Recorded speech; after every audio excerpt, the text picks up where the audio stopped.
is a new documentary shedding lights on a debilitating disease. Coming up, we'll meet the people behind the new film, Living with Fibromyalgia. Well, it is difficult to diagnose and even harder to live with. People who have fibromyalgia suffer from chronic pain. Many of you may never have heard of the disease, so there's a little more of an explanation here. In short, fibromyalgia is a disorder of the central nervous system. It's called a pain amplification syndrome. Basically, this means that the brain does not process stimuli correctly. So painful things feel much more painful than they would to a healthy person. And things that aren't normally painful to a healthy person, like the touch of bed sheets or a cool breeze, can be excruciatingly painful to someone who has fibromyalgia. This morning we are getting an up-close look at fibromyalgia with the creator and inspiration of a new documentary. Here to talk about this painful disease is Darlene Akers and her filmmaker daughter, Deneen, who is behind the documentary called Living with Fibromyalgia, a journey of hope and understanding. Welcome to you both. Oh, thank you so much. Thank you for being here. Let's talk about the disorder because it has been around for a long time and only recently has it been legitimized. Doctors for many years thought it was all in your head. True. Yeah, it's very difficult when people sort of just think, well, you must be a hypochondriac and wanting attention or something like that. Tell us some of your symptoms. How did it progress and how did it affect your life? For me, mostly, there was just an overriding pain effect. Every moment of my life seemed to be driven by pain. Even the simple touch of a bed sheet on my legs was painful, and it made sleeping very impossible. There were times when she couldn't even get up the stairs to go to bed. And it just came on all of a sudden. You had a normal life, and then you had some sort of a fall or something, right? Right. It just, you know, I was training for a marathon, and I just fell, and it never got better, and just one thing seemed to complicate and just be on another. And all of a sudden, I went for years undiagnosed, and then one doctor said to me one day, "How long have you had fibromyalgia?" And I looked at him, and I said, "Excuse me, what was that word? I've never heard that before." So how has it changed your life knowing? Are there treatments? Do you get help out there? It's hard. I will have to admit there were some doctors that just didn't believe it, and that doesn't help you because you know you're in so much pain.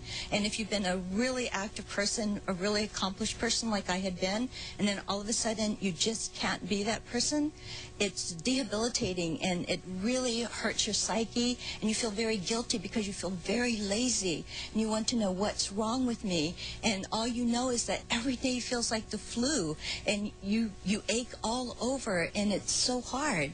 But it did help to have a name for it. Once you have a name for something, you can find other people, you can get support, you can research it, and there really is a lot of hope. And that's one reason why we wanted to make this film, is because she had 10 years where really she was in a very dark place, and every day was controlled by pain, but she is doing much better now, and there is hope. And the people profiled in the film are in various different stages. They're very diverse people. We wanted to show the wide range of people that get fibromyalgia, but they have found some semblance of health in a full life, even with this debilitating condition. I would imagine there is some depression component to all of this because for feeling ill for such a long time, it's got to affect you psychologically. Sure. Anybody who deals with a chronic illness, you know, whether that be diabetes or MS or fibromyalgia, it's very debilitating. And for the family, everybody has to learn to adjust. How did it affect your family?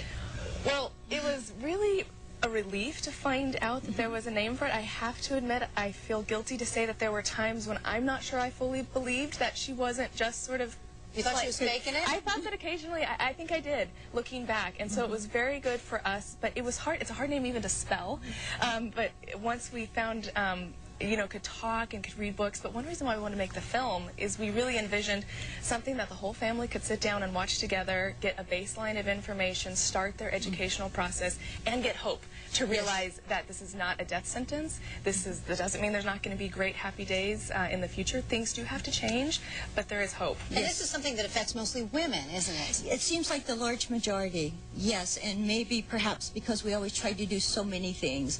My own orientation now is to step back and not be such a multitasker, but through a change of attitude and change in my own behavior, I now know about meditation and a few things of how I have choices in my life where I didn't feel like I had before. But men do get fibromyalgia. I think my personal opinion is that it's probably underdiagnosed because for so long we thought it's a woman's illness. And I think it might get more diagnosed as chronic fatigue or an old sports injury. There's a man I know who has it. He says, my doctor for years just said, well, you used to play football. You're just sore from those old injuries. And so he went undiagnosed for 7 years until somebody finally said, you know, you have fibromyalgia.